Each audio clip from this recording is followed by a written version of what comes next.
Hi everyone, I hope you all are doing great.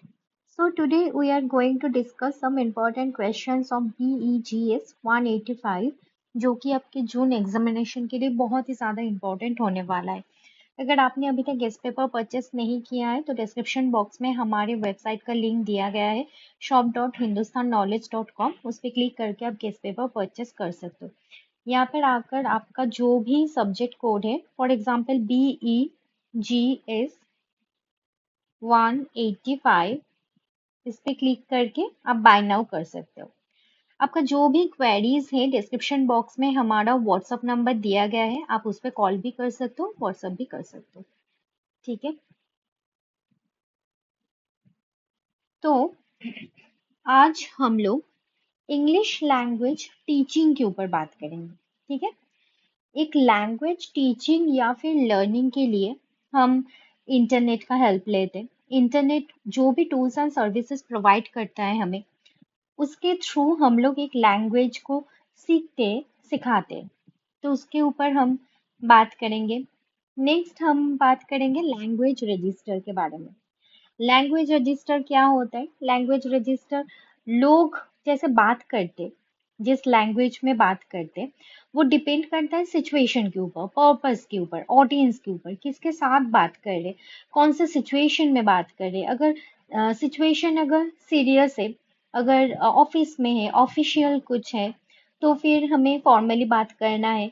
Situation अगर casual है, हम लोग फ्रेंड के साथ बात कर रहे या फिर फैमिली मेंबर्स के साथ बात कर रहे, तो हम लोग कैजुअली बात करेंगे। तो उसके ऊपर हम लोग डिस्कस करेंगे।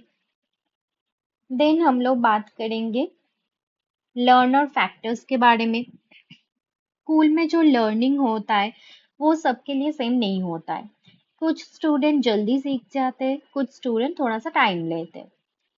तो हम लोग इसके ऊपर बात करेंगे कि क्या क्या फैक्टर्स है। नेक्स्ट हम लोग बात करेंगे the features of material development. एक लैंग्वेज सिखाने के लिए, लैंग्वेज टीचिंग के लिए जो भी मटेरियल्स का हम लोग यूज़ करते, एक अप्रोप्रिएट मटेरियल होना चाहिए। सिर्फ टीचिंग मतलब, लैंग्वेज टीचिंग मतलब सिर्फ सिर्फ ग्रामर एंड वोकेबुलरी नहीं है। लर्नर को प्रोवाइड करना होता है एक अप्रोप्रिएट मटेरियल, ताकि उनको हेल्प हो सके कि वो लोग अच्छे से चीज़ों को इफेक्टिवली सीख पाए। ठीक है, तो पहला जो क्वेश्चन है वो है, how do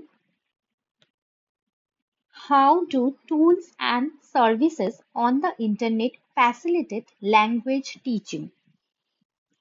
The internet has become an important part of modern education. Modern education की एक इम्पॉर्टेंट पार्ट बन चुका है इंटरनेट। क्यों? क्योंकि ये प्रोवाइड करता है बहुत सारे टूल्स एंड सर्विसेज जो कि लैंग्वेज टीचिंग को इजी बनाता है, इंटरेस्टिंग बनाता है एंड इफेक्टिव बनाता है। टीचर इंटरनेट का यूज करते, वो लोग स्टूडेंट्स को एक्सेस देते, एक्सेस प्रोवाइड करते कि वो लोग बहुत तरीके के मटेरियल का यूज कर सके। एक्टिविटीज एंड कम्युनिकेशन अपॉर्चुनिटीज भी प्रोवाइड करते हैं teachers. It also help students learn a language in an interactive and engaging way. Interactive मतलब बातचीत करके। ये स्टूडेंट्स को हेल्प होता है इससे कि स्टूडेंट एक लैंग्वेज सीख पाए इंटरैक्टिव एंड एंगेजिंग वे में। Access to learning materials. जो बिगेस्ट एडवांटेज है इंटरनेट का, जो बिगेस्ट एडवांटेज है कि आप इजीली एक्सेस कर सकते हो मटेरियल्स के। Teachers and students can find e books, articles, videos, grammar exercises and language lessons online. Online पे ही आपको ई बुक मिल जाएगा, आप डाउनलोड करके पढ़ सकते हो, आर्टिकल्स मिल जाएगा, वीडियोस, ग्रामर एक्सरसाइजेस सॉल्व कर सकते हो। ये जो मटेरियल्स है ये स्टूडेंट को हेल्प करता है कि वो अपने जो रीडिंग स्किल है उसको इम्प्रूव कर सके, राइटिंग स्किल को इम्प्रूव कर सकते हैं, लिसनिंग स्किल को इम्प्रूव कर सकते हैं, स्पीकिंग स्किल को। Teachers can also download worksheets and lesson plans to make their classes more effective. Teacher भी वर्कशीट डाउनलोड कर सकते हैं एंड अपना जो लेसन है उसको प्लान कर सकते हैं, ताकि उनके जो क्लास है वो और भी ज़्यादा इफेक्टिव हो। नेक्स्ट है ऑनलाइन कम्युनिकेशन टूल्स। इंटरनेट हमें बहुत सारे कम्युनिकेशन टूल्स प्रोवाइड करते हैं जिसके थ्रू आप कम्युनिकेट कर सकते हो, like email, chat, video calls and discussion forums. ये जो टूल्स है ये स्टूडेंट्स को हेल्प करता है कि आप लैंग्वेज प्रैक्टिस कर सकते हो टीचर्स के साथ एंड आपके जो को लर्नर्स हैं उनके साथ। For example, students can join online discussion. अब ऑनलाइन डिस्कशन, ग्रुप डिस्कशन में ज्वाइन कर सकते हो, वीडियो कन्वर्सेशन में प्रैक्टिस कर सकते हो, पार्टिसिपेट कर सकते हो एंड मेल सेंड कर सकते हो इन द टारगेट लैंग्वेज। इससे क्या होगा, आपका जो कम्युनिकेशन स्किल है वो इम्प्रूव होगा एंड कॉन्फिडेंस बिल्ड होगा। नेक्स्ट है इंटरैक्टिव लर्निंग प्लेटफॉर्म्स। बहुत सारे ऐसे वेबसाइट्स है, एप्लीकेशंस है जो कि ऑफर करता है इंटरैक्टिव लैंग्वेज लर्निंग एक्टिविटीज। इसमें क्विजेस है, आप क्विज लगा सकते हो। अगर आप क्विज लगाओगे तो क्या होगा, जो लैंग्वेज लर्निंग प्रोसेस है वो बहुत ज़्यादा फन हो जाए, बहुत फन वे में आप सीख पाओगे, बहुत ज़्यादा इंटरेस्टिंग हो जाएगा, एंगेजिंग होगा। बहुत सारे लोगों के साथ भी आप प्रोनाउंसिएशन प्रैक्टिस कर सकते हो, वोकेबुलरी एक्सरसाइजेस कर सकते हो। Interactive tools make learning fun and keep students motivated. इससे आपको एक मोटिवेशन मिलेगा। They also allow learners to practice at their own pace and repeat lessons when needed. ये लर्नर को अलाउ करता है कि आप अपने हिसाब से प्रैक्टिस कर सकते हो एंड जब भी आपको लगे कि मुझे रिपीट करना है तो आप रिपीट भी कर सकते हो। नेक्स्ट है multimedia learning. The internet provides multimedia resources, जैसे ऑडियो रिकॉर्डिंग्स हो गया, वीडियोस हो गया, पॉडकास्ट जो कि बहुत फेमस है, एंड एनिमेशंस। ये जो रिसोर्सेस है वो स्टूडेंट्स को हेल्प करता है कि आपका जो प्रोनाउंसिएशन है वो अच्छा हो, आपका जो एक्सेंट है वो बेटर हो एंड रियल लाइफ कन्वर्सेशन, आपको एक आइडिया मिले कि रियल लाइफ में आपको कैसे कम्युनिकेट करना है। Watching videos and listening to audio in the target language improves listening skills. इस वजह से क्या होगा, अगर आप वीडियो देखोगे, सुनोगे तो क्या होगा, आपका जो लैंग्वेज है, आपका जो लिसनिंग स्किल है वो इम्प्रूव होगा एंड आप लोग अच्छे से सीख पाओगे प्रोनाउंसिएशन। नेक्स्ट है collaboration and sharing. Internet tools also allow students to work together on projects. आप एक साथ प्रोजेक्ट में काम कर सकते हो, आप एक साथ टीम वर्क कर सकते हो। They can share documents, exchange ideas and give feedback to each other. आप डॉक्यूमेंट शेयर कर सकते हो, आइडियाज एक्सचेंज कर सकते हो एंड फीडबैक भी दे सकते हो एक दूसरे को। Teachers can create online classrooms where students submit assignment and participate in group activities. Teachers एक ऑनलाइन क्लासरूम क्रिएट कर सकते जहाँ पर स्टूडेंट्स जो है वो अपना जो असाइनमेंट है उसको सबमिट कर सकते एंड जो ग्रुप एक्टिविटीज है, टीम वर्क में वो टीम एज अ टीम वो काम कर सकते। This encourages team work. इससे क्या होगा, टीम वर्क अच्छा होगा and active learning encourage, team work को एनकरेज करेगा एंड एक्टिव लर्निंग को एनकरेज करेगा। कंक्लूशन, कंक्लूशन में हम पूरा जो आइडिया है उसको ही हम समराइज करके बोलेंगे कि in conclusion, tools and services on the internet greatly support language teaching and learning. Internet में जो भी टूल्स एंड सर्विसेज हैं वो लैंग्वेज टीचिंग एंड लर्निंग के लिए बहुत ही ज़्यादा हेल्पफुल है, सपोर्ट करता है। They provide easy access to information. इसके थ्रू आप कोई भी इंफॉर्मेशन एक्सेस कर सकते हो, interactive activities and communication opportunities and multimedia resources. As a result language learning becomes more flexible. इस वजह से क्या हुआ है, जो लैंग्वेज लर्निंग है वो बहुत ज़्यादा फ्लेक्सिबल हो चुका है, एंगेजिंग हुआ है एंड इफेक्टिव हुआ है, दोनों के लिए, टीचर्स के लिए भी एंड स्टूडेंट्स के लिए भी। तो हमारा जो नेक्स्ट जो टॉपिक है वो है लैंग्वेज रजिस्टर क्या है। What do you understand by language registers? Language registers refer to the different ways people use language depending on the situation, purpose and audience. Language register मतलब कि आप कैसे बात कर रहे हो, आपका जो स्टाइल है, style of language, tone of language, कौन से सिचुएशन में आप बात कर रहे हो, किस पर्पस से आप बात कर रहे हो, किसके साथ आप बात कर रहे हो, In simple words, it is the style or tone of language we choose while speaking or writing. हम लोग जब बात करते हैं या फिर कुछ लिखते उस टाइम पे हम लोग जो भी स्टाइल या फिर टोन में बात करते वही होता है language register. We do not speak the same way with friends as we do with teachers, or the same way in a casual chat as in a formal report. जैसे कि हम लोग टीचर्स के साथ फॉर्मली बात करते हैं, लेकिन हम लोग जब फ्रेंड्स के साथ बात करते हैं तो कैजुअली बात करते हैं.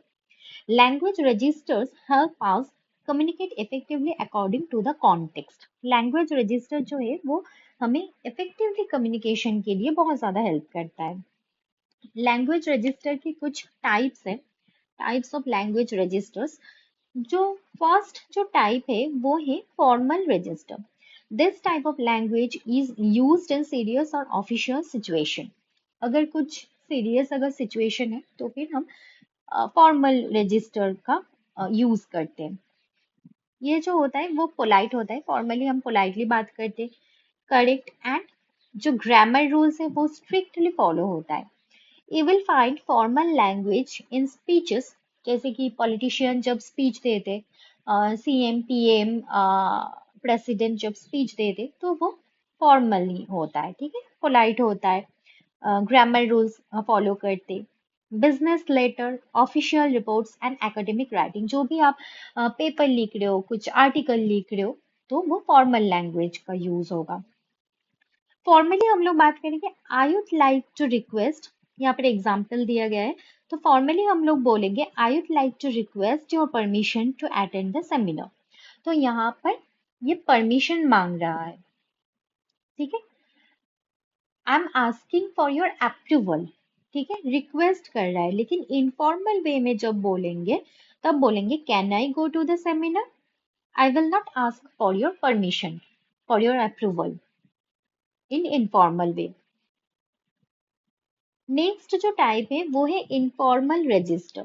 Informal language is relaxed and friendly. बहुत ज़्यादा रिलैक्स्ड होता है, फ्रेंडली होता है. जब जो हम फैमिली के साथ यूज़ करते हैं, फ्रेंड्स के साथ and people who know well, जिनको हम जानते हैं अच्छे से. इसमें स्लैंग हो सकता है, कॉन्ट्रैक्शंस हो सकता है. कॉन्ट्रैक्शंस मतलब instead of do not we use don't, और कैजुअल एक्सप्रेशंस. एग्जाम्पल, इनफॉर्मल में हम बोलेंगे हे हाउस इट गोइंग, लेकिन फॉर्मल में हम बोलेंगे good morning how are you today. तो फॉर्मली जब हम बात करेंगे तब बोलेंगे good morning how are you today, लेकिन जब हम फ्रेंड के साथ या फिर फैमिली मेंबर्स के साथ बात करेंगे तब हम इनफॉर्मल वे में बात करेंगे, तब हम बोलेंगे hey how's it going. Next जो टाइप है वो है कॉन्सल्टेटिव रजिस्टर. ये एक सेमी फॉर्मल स्टाइल है. ठीक है, जो हम यूज करते उन लोगों के साथ जो लोग हमारे उतना क्लोज नहीं है, लेकिन हमें क्लियरली कम्युनिकेट करना है उनके साथ. जैसे कि टीचर्स के साथ, स्टूडेंट्स, डॉक्टर्स के साथ, कलीग्स के साथ. ये पोलाइट होता है, क्लियर होता है एंड कोऑपरेटिव होता है. Example, could you please explain how this machine works. Next है casual register. Casual register is used in relaxed conversation, often with friends or peers. जैसे हम फ्रेंड्स के साथ बात करते हैं कैजुअली, वही होता है कैजुअल रजिस्टर. इसमें इनकम्प्लीट सेंटेंस हो सकता है, इडियम्स हो सकता है, shared understanding. Example, see you at the park later. Next है इंटीमेट रजिस्टर. ये जो है ये स्टाइल हम लोग यूज करते हैं हमारा जो क्लोज फैमिली मेंबर्स है उनके साथ, जो पार्टनर है पार्टनर के साथ, जिनके साथ हम बहुत ही ज्यादा स्ट्रॉन्ग बॉन्ड शेयर करते हैं, उनके साथ हम इंटीमेट रजिस्टर का यूज करते हैं. इसमें होता है प्राइवेट वर्ड्स हो सकता है, निकनेम्स हो सकता है और emotional expressions. For example, good night sweetheart, sweet dreams. Next है importance of understanding register. Language register को अच्छे से समझना बहुत इंपॉर्टेंट होता है, क्योंकि ये हेल्प करता है कि हम अच्छे से कम्युनिकेट कर पाए डिफरेंट डिफरेंट सिचुएशन में. अगर हम रॉन्ग रजिस्टर का अगर यूज करेंगे तो क्या होगा, मिसअंडरस्टैंडिंग क्रिएट होगा, डिसरेस्पेक्ट फुल होगा। फॉर एग्जाम्पल आप टीचर के साथ बात कर रहे हो, टीचर के साथ आप बात कर रहे हो कैजुअली, जैसे आप फ्रेंड के साथ बात करते हो, तो क्या होगा, डिसरेस्पेक्ट होगा। तो इस वजह से अंडरस्टैंडिंग ऑफ लैंग्वेज रजिस्टर बहुत इंपॉर्टेंट है। Using slang in a job interview would be inappropriate, just as using very formal language while chatting with friends may sound strange. जैसे कि आप अपने दोस्त के साथ बात कर रहे हो, फ्रेंड के साथ बात कर रहे हो, और बहुत ही फॉर्मली बात कर रहे हो, फॉर्मल लैंग्वेज का यूज कर रहे हो, वो बहुत स्ट्रेंज दिखाएगा। लेकिन आप एक जॉब वैसे ही आप जॉब इंटरव्यू में जाकर आप स्लैंग का यूज कर रहे हो, वो बहुत डिसरेस्पेक्टफुल होगा, इनएप्रोप्रिएट होगा। इसलिए अंडरस्टैंडिंग ऑफ लैंग्वेज रजिस्टर ये बहुत इंपॉर्टेंट है। In conclusion, language registers are the different styles of speaking and writing that we use depending on the context, purpose, and audience. By choosing the right register, we make our communication effective, polite, and suitable for the situation. एक right register को choose करना बहुत important होता है, क्योंकि वही हमारी जो communication है उसको effective बनाता है, polite बनाता है, and suitable for the situation. Next जो हमारा क्वेश्चन है वो है, what are the learner factors that affect learning in school. Learning in school is not the same for every student. सारे स्टूडेंट का जो वे ऑफ लर्निंग होता है वो अलग होता है, सबका सेम नहीं होता है। कुछ स्टूडेंट बहुत जल्दी सीख जाते हैं, कुछ स्टूडेंट को थोड़ा सा टाइम लगता है। एंड इसका जो मेन रीजन है वही है लर्नर फैक्टर्स, जो कि है personal qualities and characteristics that influence how well a student learns. And यही इन्फ्लुएंस करता है कि एक स्टूडेंट कैसे सीख पाएगा अच्छे से। Understanding these factors helps teachers support students better. इस फैक्टर्स को अच्छे से अंडरस्टैंड करना जरूरी होता है टीचर के लिए, फॉर अ टीचर, क्योंकि अगर एक टीचर अगर इस फैक्टर्स को अगर अच्छे से समझेंगे तो वो अपने स्टूडेंट्स को सपोर्ट कर पाएंगे। तो फर्स्ट जो फैक्टर है वो है intelligence and abilities. Every student has different levels of intelligence and abilities. सब लोगों का जो इंटेलिजेंस है, एबिलिटीज है, वो अलग अलग है। कुछ स्टूडेंट्स नेचुरली अच्छे होते हैं कुछ सब्जेक्ट में, लाइक मैथमेटिक्स, साइंस और लैंग्वेजेस, लेकिन कुछ स्टूडेंट्स स्ट्रगल करते हैं। A student's ability to understand, remember and apply knowledge affects learning. एक स्टूडेंट का जो एबिलिटी होता है, समझने का जो एबिलिटी है, याद रखने का जो एबिलिटी है, नॉलेज अप्लाई करने का जो एबिलिटी है, वो लर्निंग को काफी हद तक अफेक्ट करता है। इसलिए टीचर को एडजस्ट करना पड़ता है, अपने टीचिंग मेथड्स को एडजस्ट करना पड़ता है, ताकि वो अपने स्टूडेंट्स का जो लेवल है, लेवल ऑफ अंडरस्टैंडिंग, उसको मैच कर सके। नेक्स्ट जो फैक्टर है वो है motivation and interest. A student who is motivated and interested in a subject learns faster and remembers more.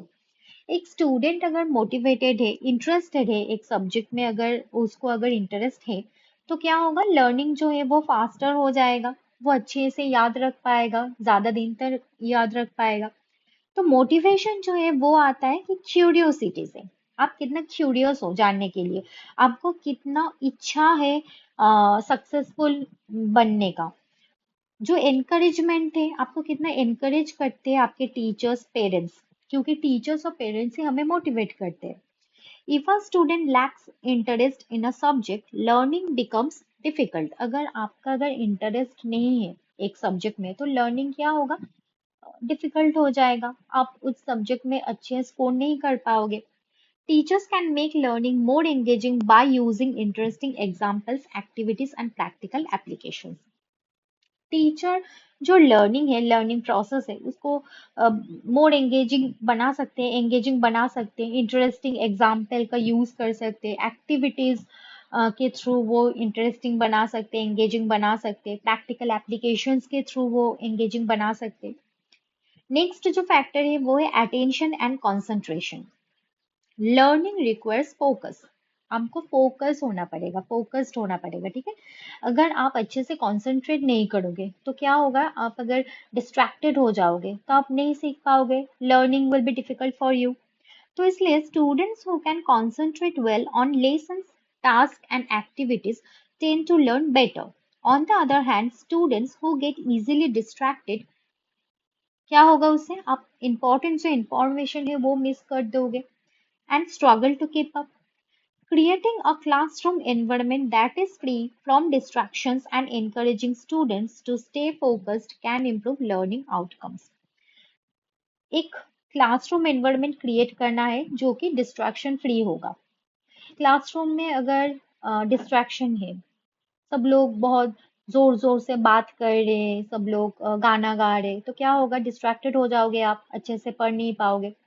तो इसलिए क्लासरूम ऐसा होना चाहिए कि सब लोग शांत है, एकदम पोलाइट, तो डिस्ट्रैक्शन नहीं होगा, तो आप अच्छे से फोकस कर पाओगे। नेक्स्ट है memory and retention. The ability to remember what is taught plays an important role in learning. Learning में ये बहुत ही एक ज़्यादा important एक role play करता है, the ability to remember. आप कितना याद रख पाते हो? Some students have a good memory, can recall information easily. ऐसे कुछ स्टूडेंट होते हैं जो कि जिनका जो मेमोरी है वो बहुत ही अच्छा है, वो इजीली रिकॉल कर पाते हैं इंफॉर्मेशन को। लेकिन कुछ स्टूडेंट ऐसे होते हैं जिनको रिपीटेशन की जरूरत पड़ती है, प्रैक्टिस की जरूरत पड़ती है। टीचर्स कैन यूज मेथड्स, इसलिए टीचर्स को कुछ मेथड्स फॉलो करना होता है, like summarising, repetition, visual aids and interactive activities to help students improve memory retention. Next, learning style. Every student has a unique way of learning. सब लोगों का जो learning style होता है वो अलग होता है। कुछ student visual learners होते हैं, मतलब वो लोग visualize करते हैं चीजों को, देख कर ही वो लोग याद रख पाते, सीख पाते। कुछ स्टूडेंट ऑडिटरी लर्नर्स होते हैं जो कि सुनकर याद रख पाते, एंड कुछ स्टूडेंट एक्टिविटी के थ्रू याद रखते हैं, जिनको बोला जाता है किनेस्थेटिक लर्नर्स। ठीक है। Understanding of students learning style can help teachers teach more effectively and make learning enjoyable. एक स्टूडेंट का जो लर्निंग स्टाइल है उसको समझना बहुत जरूरी होता है। तो टीचर्स को इससे क्या होगा? टीचर्स अगर अच्छे से अगर समझेंगे कि स्टूडेंट का लर्निंग स्टाइल कितना है, क्या है, वो अच्छे से टीच कर पाएंगे, इफेक्टिवली टीच कर पाएंगे, एंड लर्निंग जो होगा वो एंजॉयबल होगा। नेक्स्ट जो फैक्टर है वो है emotional and social factors. A students emotions, confidence and social environment also affect learning. Student का जो इमोशन है, वो डरा हुआ है या फिर कॉन्फिडेंट है, उसका जो आसपास का जो एनवायरनमेंट है वो बहुत ज्यादा अफेक्ट करता है लर्निंग को। Students who feel safe, supported and confident in school are more likely to participate and perform well. अगर स्टूडेंट सेफ फील करे, उसको अगर सपोर्ट मिले, वो अगर कॉन्फिडेंट फील करे, तो क्या होगा? वो सारे एक्टिविटीज में पार्टिसिपेट करेगा एंड अच्छे से वो परफॉर्म करेगा।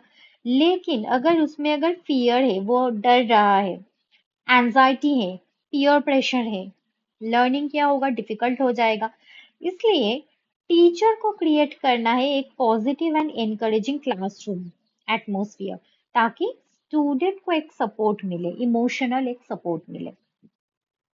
कंक्लूशन, लर्नर फैक्टर्स जैसे कि intelligence, motivation, attention, memory, learning style and emotional wellbeing greatly influence learning in school. Teachers who understand and consider these factors can help students reach their full potential and make learning easier and enjoyable.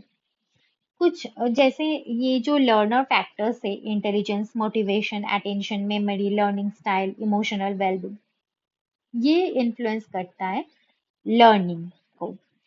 अगर teacher जो है वो अगर student का emotional wellbeing कैसा है, intelligence कैसा है, स्टूडेंट मोटिवेटेड है या नहीं, स्टूडेंट डिस्ट्रैक्टेड हो रहा है या फिर फोकस्ड है, मेमोरी कैसा है, उसको अगर अच्छे से अंडरस्टैंड करेगा एंड कंसीडर करेगा ये सारे फैक्टर्स को, तो क्या होगा कि लर्निंग जो होगा वो इजी हो जाएगा, टीचर हेल्प कर पाएंगे स्टूडेंट्स को, तो लर्निंग इजी हो जाएगा एंड एंजॉयबल होगा। नेक्स्ट जो क्वेश्चन है वो है discuss the features of material development for language teaching. Language teaching मतलब सिर्फ ग्रामर सिखाना या फिर वोकेबुलरी सिखाना नहीं होता है। It also involves providing learners with appropriate materials that help them learn effectively. आपको लर्नर को appropriate materials भी प्रोवाइड करना पड़ता है ताकि लर्नर को हेल्प मिले, वो अच्छे से लर्न कर पाए।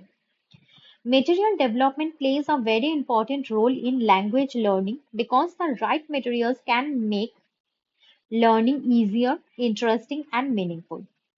मटेरियल डेवलपमेंट बहुत ही ज्यादा इंपॉर्टेंट एक रोल प्ले करता है लैंग्वेज लर्निंग में, क्योंकि राइट मटेरियल मतलब लर्निंग हो जाएगा इजी, इंटरेस्टिंग होगा एंड मीनिंगफुल होगा। तो यहाँ पर कुछ की फीचर्स के बारे में बोला गया है, मटेरियल डेवलपमेंट के कुछ की फीचर्स।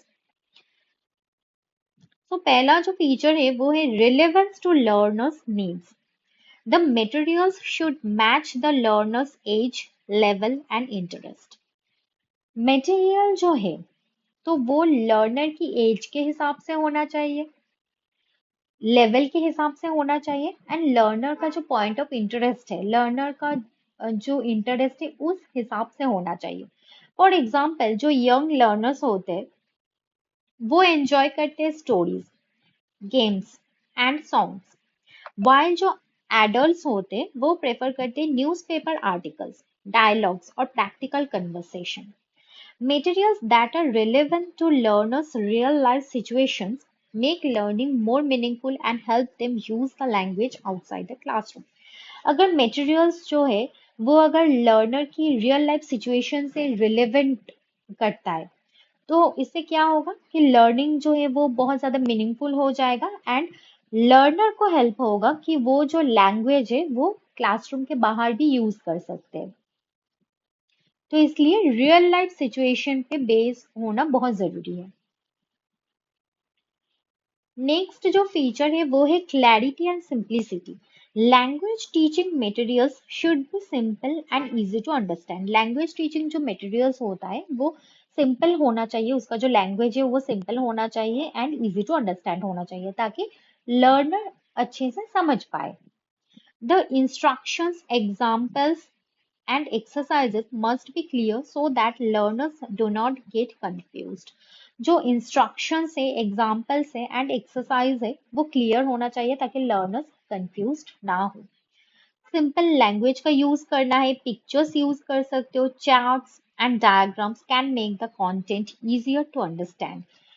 अगर आप सिंपल लैंग्वेज का यूज करोगे, पिक्चर्स का यूज करोगे, डायग्राम्स का यूज करोगे तो वो कंटेंट जो होगा वो इजी टू अंडरस्टैंड हो जाएगा। नेक्स्ट है वैरायटी एंड बैलेंस। बैलेंस बहुत जरूरी है। बैलेंस मतलब एक अच्छा मटेरियल मतलब अ वैरायटी ऑफ एक्टिविटीज जो कि फोकस करता है डिफरेंट स्किल्स के ऊपर। कौन से skills? Listening, speaking, reading, writing. ये जो balance, listening, speaking, reading, writing, ये बैलेंस होना बहुत जरूरी है। फॉर एग्जाम्पल अ लेसन, एक लेसन में लिसनिंग एक्टिविटी भी होना चाहिए, स्पीकिंग एक्सरसाइज भी होना चाहिए, एक शॉर्ट टेक्स्ट भी होना चाहिए ताकि आप रीड कर सको। नेक्स्ट एक few sentence for writing, then writing a few sentence. ठीक है, तो ये बैलेंस होना बहुत जरूरी है। Listening, speaking, reading and writing का एक बैलेंस होना बहुत जरूरी है। A balance between different skills help learners develop their overall language ability. अगर ये स्किल के बीच में अगर बैलेंस हो तो लर्नर को ही हेल्प होता है कि वो अपना ओवरऑल जो लैंग्वेज एबिलिटी है, उनका जो ओवरऑल जो स्किल है उसको डेवलप कर सके। नेक्स्ट जो फीचर है वो है authenticity. Materials should reflect real life language use. ठीक है, ऑथेंटिक मटेरियल्स मतलब newspaper, videos, advertisement and conversations give learners a sense of how the language is actually used. अगर कंटेंट अगर रियल लाइफ हो, रियल लाइफ लैंग्वेज का अगर use हो तो फिर क्या होगा कि लर्नर को भी पता चलेगा कि लैंग्वेज को कैसे रियल लाइफ में वो लोग यूज कर सकते हैं। the language is actually used. तो ऑथेंटिक मटेरियल्स मतलब न्यूज़पेपर में आप अपना ग्रामर, अपना वोकेबुलरी आप इम्प्रूव कर सकते हो न्यूज़पेपर के through, videos, advertisement. This helps learners understand the cultural and social context of the language. ये हेल्प करता है लर्नर्स को कि वो लैंग्वेज का जो कल्चरल एंड सोशल कॉन्टेक्स्ट है उसको अच्छे से समझ पाए. नेक्स्ट जो फीचर है वो है motivation and engagement. Materials should be interesting and motivating. Materials जो है वो इंटरेस्टिंग होना चाहिए. Activities that involve games, role plays, stories और group discussions make learners active participants in the learning process. अगर मटेरियल्स में अगर games, role play, stories, group discussions इस टाइप के अगर कुछ इंटरेस्टिंग, मोटिवेटिंग है तो फिर क्या होगा, लर्नर्स जो है वो एक्टिवली पार्टिसिपेट कर पाएगा एंड लर्निंग प्रोसेस जो है वो बहुत ज्यादा एंगेजिंग होगा. Motivated learners are more likely to remember. अगर लर्नर्स अगर मोटिवेटेड रहे तो वो अच्छे से याद रख पाएंगे and they can use what they have learn. वो उन्होंने जो भी कुछ लर्न किया है वो यूज कर सकते हैं. नेक्स्ट जो है वो है flexibility. Materials should be flexible to suit different teaching situations. ठीक है. Teacher can adapt them according to the number of learners, available time and learning. Teacher अपने हिसाब से जितने भी लर्नर्स है, कितना अवेलेबल टाइम है, कितना टाइम है, जो गोल है उसके ऊपर वो अपना जो भी टीचिंग जो सिचुएशन है मतलब मटेरियल जो है वो फ्लेक्सिबल होना चाहिए ताकि डिफरेंट डिफरेंट जो टीचिंग सिचुएशन है, टाइम कितना है, गोल क्या है, लर्नर्स कितने हैं, उसके ऊपर ये एकदम मटेरियल जो है वो प्रॉपरली सूट करे. Flexible materials allow teachers to modify or add activities as needed. अगर मटेरियल अगर फ्लेक्सिबल हो तो वो टीचर को अलाउ करता है कि टीचर अपने हिसाब से चीजों को मॉडिफाई कर सके, ऐड कर सके. नेक्स्ट है encouraging communication. The ultimate goal of language learning is communication. आप रीडिंग कर रहे हो, आप राइटिंग प्रैक्टिस कर रहे हो, आप लिसनिंग आप कर रहे हो, सब एक्टिविटीज आप कर रहे हो, सारे आपके जो स्किल्स हैं वो बहुत ही अच्छा है, लेकिन आप कम्युनिकेट नहीं कर पा रहे. तो वो तो आपको एक लैंग्वेज सीखने के लिए communication is the key of learning any language. तो आपको कम्युनिकेट करना पड़ेगा, क्लियरली कम्युनिकेट करना पड़ेगा. तो इसलिए एक लैंग्वेज लर्निंग के लिए जो अल्टीमेट जो गोल है वही है communication.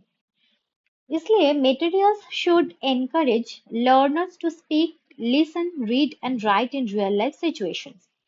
Dialogues, pair work, and interactive exercises help learners practice language in meaningful ways. Dialogues, अगर materials में अगर dialogues हैं, interactive exercises है, तो इससे क्या होगा, learners को help होगा कि वो practice कर सकते हैं. Conclusion. In conclusion, effective material development for language teaching is learner-centered, clear, balanced, authentic, motivating, flexible, and focused on communication.